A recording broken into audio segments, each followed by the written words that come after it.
इस कार्यक्रम में हमारे बीच में विराजमान कुरुक्षेत्र विश्वविद्यालय सांस्कृतिक परिषद के अध्यक्ष डॉक्टर कामदेव झा जी, तीनों दिन तक यहाँ ऑब्जर्वर की भूमिका में रहने वाले हमारे बड़े भाई डॉक्टर अशोक चौधरी जी, और यहाँ पर निर्णायक मंडल के सदस्यों के रूप में आदरणीय संजय बशीन जी, मैक के डायरेक्टर, बड़े भाई महावीर गुड्डू जी, राजकिशन नयन जी, श्याम गुप्ता जी, मुख्तियार जी, डॉक्टर सुशील गुप्ता जी, और इसके साथ ही ज्यूरी के जितने भी आदरणीय सदस्य हैं और कुरुक्षेत्र विश्वविद्यालय की ओर से DYCA के नॉमिनी के रूप में डॉक्टर संतोष दुबे जी, और इस कार्यक्रम की होस्ट, इस कार्यक्रम की आयोजिका डॉक्टर प्रवीण, और इस कॉलेज के सभी प्रबंधन समिति के आदरणीय सदस्य, कॉन्टिजेंट इंचार्जेस, प्यारे बच्चों और मीडिया के साथियों, मैं जब से सुबह से यहाँ पर आया हूँ, मुझे एक ही चीज का एहसास हो रहा है, यहाँ कितनी सादगी है। यहाँ किसी तरह का बनावटीपन नहीं है। यहाँ हम जैसे अंदर से हैं वैसे ही बाहर से हैं, और ये जो चीज है, ये चीज व्यक्ति को छू जाती है।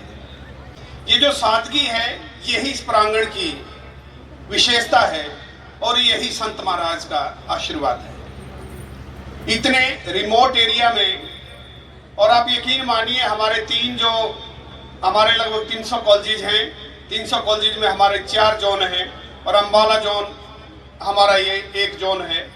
इससे पहले करनाल जोन और यमुनानगर जोन और कुरुक्षेत्र जोन में हम अपना आयोजन करवा चुके हैं। लेकिन यहाँ पर जो गांव का जो क्राउड है, गांव की जो बच्चियां हैं, क्योंकि हमारा जो उद्देश्य क्या है, हमारा उद्देश्य है जहाँ से कलाकार उपजते हैं, जहाँ से कलाकार जन्मते हैं, हम वहाँ तक पहुँचे। और इस कला की जो नींव है, जो गांव में है, जो पेड़ है वो गांव में है, यदि हम उसको नहीं सींचेंगे तो पेड़ सूख जाएगा।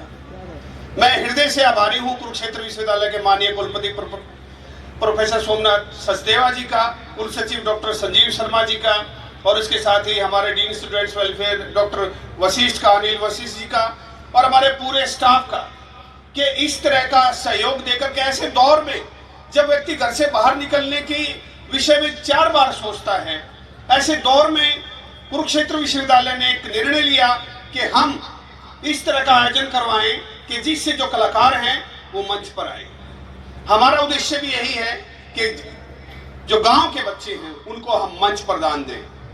बेटा, जितने भी यहाँ पर सारे के सारे लोग बैठे हैं वो सारे गांव से ही हैं, चाहे कोई अंतर्राष्ट्रीय स्तर पे गया है, चाहे कोई राष्ट्रीय स्तर पे गया है, चाहे बशीन साहब हैं, चाहे नयन साहब हैं, चाहे गुड्डू साहब हैं, चाहे हरविंदर शर्मा जी हैं, सभी जितने भी हमारे साथी कलाकार हैं जिन्होंने राष्ट्रीय स्तर पे अपनी विशेष पहचान बनाई है, उनकी सभी की जड़ें गांव में, हमारी संस्कृति हमारे गांव में। तो हमारा जो मूल उद्देश्य है, हमारा मूल उद्देश्य ही हमारे बच्चों को ज्यादा से ज्यादा मंच देना है। और मेरा जिंदगी का ये अनुभव है, जो बच्चा एक बार मंच पर आ गया वो जिंदगी में कभी पीछे मुड़कर नहीं देख सकता। जो बच्चा एक बार मंच पर आ गया वो जिंदगी में कभी भूखा नहीं मर सकता, क्योंकि उसके अंदर जो आत्मविश्वास होता है, उसके अंदर जो बुलंदियों को छूने की जो जिजीविषा होती है, वो उसके अंदर उसको बहुत दूर तक ले जाती है। और यही हमारा उद्देश्य है, यही DYCA का उद्देश्य है, यही हमारा सांस्कृतिक कार्यक्रमों का उद्देश्य है। उसी कड़ी में हम बिल्कुल अपने अंतिम चरण में हैं। हमारे 3 आयोजन हो चुके हैं, और आज सरस्वती का दिन है। सरस्वती को शाश्वत नमन करते हुए सभी को बसंत पंचमी की बधाई देता हूं, और मां सरस्वती की जो उसका वरदस्त हमारे ऊपर बना रहे, ऐसी मैं कामना करता हूं। क्योंकि 3 के 3 आयोजन पहली बार ऐसे आयोजन हुए जहां साहब साक्षी हैं, डॉक्टर अशोक चौधरी भी साक्षी हैं, कि किसी तरह की कोई समस्या हमारे को नहीं है। पूरी पारदर्शिता, कोई भी शिकायत नहीं। पहली बार माननीय कुलपति जी का आदेश था कि पारदर्शिता होनी नहीं चाहिए, दिखनी चाहिए, और हमने निर्णय लिया कि हम भी पारदर्शिता दिखाएंगे। हमने कोशिश की कि हमारे निर्णायक मंडल के वो आदरणीय सदस्य जो राष्ट्रीय स्तर पे अपनी पहचान रखते हैं हमारे बीच में हैं, जो दिल्ली जैसे यानी कि माननीय मुख्यमंत्री, राज्यपाल और माननीय प्रधानमंत्री, राष्ट्रपति, उनके मंचों पर जो कार्यक्रम प्रस्तुत करते हैं वो आपके निर्णायक मंडल के सदस्य के रूप में है। ये हमने निर्णय लिया। ऐसी शख्सियत जिनको लोग पुस्तकों में पढ़ते हैं वो आपके निर्णायक मंडल के सदस्य के रूप में है। तो ऐसी धरोहरों को हम आपके बीच में लेकर के आए हैं और पूरी पारदर्शिता हमारी तरफ से रहेगी। यहाँ पर डॉक्टर संतोष दुबे जी हैं जो ओवरऑल इंचार्ज रहेंगे तीनों स्टेज के, और इसके साथ ही एक निर्णय हमने लिया है, जैसे ही हमारी प्रतियोगिता संपन्न होती है ऑन द स्पॉट यहीं पर उसका जो निर्णय है वो सुना दिया जाएगा किसी भी सीनियर जज द्वारा, और उसकी विशेषताएं बताते हुए किस विधा में क्या कमी थी और हमारा क्राइटेरिया क्या था, ताकि किसी भी प्रतिभागी साथी के मन में कोई सवाल ना रहे। तो हमारा ये प्रयास, और इस प्रयास में हम काफी हद तक सफल हुए हैं और पूरा श्रेय मैं अपनी टीम को, जितने मेरे आदरणीय निर्णायक मंडल के सदस्य हैं, मैं उनको देता हूं, क्योंकि अकेला आदमी कुछ नहीं कर सकता। तो इसलिए पूरी टीम, सभी निर्णायक मंडल के आदरणीय सदस्य, उन्होंने इस गरिमा को बनाए रखा, उन्होंने विश्वविद्यालय की साख को बढ़ाया, उन्होंने बच्चों के मन में, कलाकारों के मन में आत्मविश्वास जगाया। ये एक बहुत बड़ी बात है। और मैं तो कह रहा था, जहां साहब से हंस रहा था, फोटोग्राफर जब फोटो खींच रहा था तो मैं और जहां साहब बैठे थे, मैंने कहा कि खींच लो, लोग याद रखेंगे कि कोरोना काल के मौन को किस जोड़ी ने तोड़ा था। उसमें मैं और जहां साहब मेरे बहुत ही आदरणीय हैं। तो हम मिलकर के माननीय कुलपति जी के निर्देशानुसार इस कार्यक्रम को आगे बढ़ा रहे हैं। आने वाले दिनों में आपको इंटर जोनल फेस्टिवल भी देखने को मिलेगा। कुरुक्षेत्र विश्वविद्यालय ने पहली बार रत्नावली पे 5 रत्न हरियाणा के, जिन लोगों ने अपने आजीवन योगदान दिया है नाटक के क्षेत्र में, संगीत के क्षेत्र में, नृत्य के क्षेत्र में, लोक कला के क्षेत्र में, साहित्य और लोक साहित्य के क्षेत्र में, जिन लोगों ने अब पूरा जीवन लगा दिया, उनको हम हरियाणा रत्न के नाम से सम्मानित करेंगे। और इसके साथ ही विश्वविद्यालय ने यह भी निर्णय लिया है कि जो गांव के काम धंधे हैं, हमारे जो हस्तशिल्प है, हमारी जो कढ़ाई है, बुनाई है, हमारी जो हाथ की कलाएं हैं, उनको लेकर के भी हम एक राष्ट्रीय स्तर का मेला आयोजित करेंगे, ताकि जो गांव की जो प्रतिभा है, जो बच्चे हैं गांव के, उनको मंच मिल सके और उनको रोजगार की संभावनाएं उनकी बढ़ सके।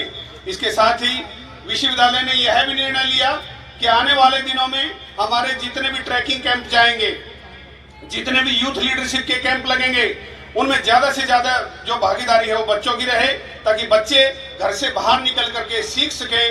तो इसीलिए मेरी गुजारिश है, जब भी हमारे कैंप जाएं तो जितने भी कॉन्टिजेंट इंचार्जेज यहाँ पर बैठे हैं, ज्यादा से ज्यादा भागीदारी उन बच्चों में हो। उसका लगभग सारा खर्चा विश्वविद्यालय उठाता है और बाहर बच्चों को भेजता है। उनमें लीडरशिप के गुण पैदा होते हैं, यहीं से लीडर, गांव से ही लीडर निकलते हैं। तो इस तरह की भावना के साथ हम इस कार्यक्रम का, विश्वविद्यालय के 43वें युवा उत्सव समारोह का इस कॉलेज के प्रांगण में आज शुरुआत करने जा रहे हैं। और सभी कलाकारों को मेरी बहुत बहुत शुभकामनाएं, सभी जो प्रतिभागी टीम है उनको शुभकामनाएं, जितने कॉन्टिजेंट इंचार्जेज हैं उनको शुभकामनाएं, और जो होस्ट मैम है डॉक्टर परवीन, जो पिछले कई दिन से दिन में 4-4, 5-5 बार फोन करती हैं, बेचैन रहती है, आयोजन कैसे होगा। उनकी कार्य के प्रति ये समर्पण, उनकी ये जिजीविषा दर्शाती है कि उनका अपने कार्य के प्रति कितना समर्पण है। मैं मैम को नमन करता हूं, उनकी पूरी टीम को नमन करता हूं, मैनेजमेंट जो कमेटी के सदस्य यहाँ पर बैठे हैं, मैं उनको भी नमन करता हूं कि उन्होंने इस कार्यक्रम को ऑन किया। और हमारे बीच में हमारे बहुत ही युवा साथी डॉक्टर राम निवास, जो उप प्रधान है हमारी कुरुक्षेत्र विश्वविद्यालय सांस्कृतिक परिषद के, वो भी आ चुके हैं। मैं उनका भी स्वागत करता हूं, हार्दिक अभिनंदन करता हूं। आज सुबह जब इनसे फोन पे बात हुई तो जींद में थे, लेकिन मैं इनको सलाम करता हूं कि इतनी दूर से हमारे बीच में पहुंचे हमारे बड़े भाई उत्साह के लिए। तो इसलिए मैं सभी का कुरुक्षेत्र विश्वविद्यालय की ओर से हार्दिक अभिनंदन करता हूं और स्वागत करता हूं। मेरी ओर से बहुत बहुत शुभकामनाएं। और अंत में यही कि तार से जो धुन निकली सबने सुनी, तार से जो धुन निकली सबने सुनी, तार पे क्या गुजरी किसको खबर। बहुत बहुत धन्यवाद। Thank you very much.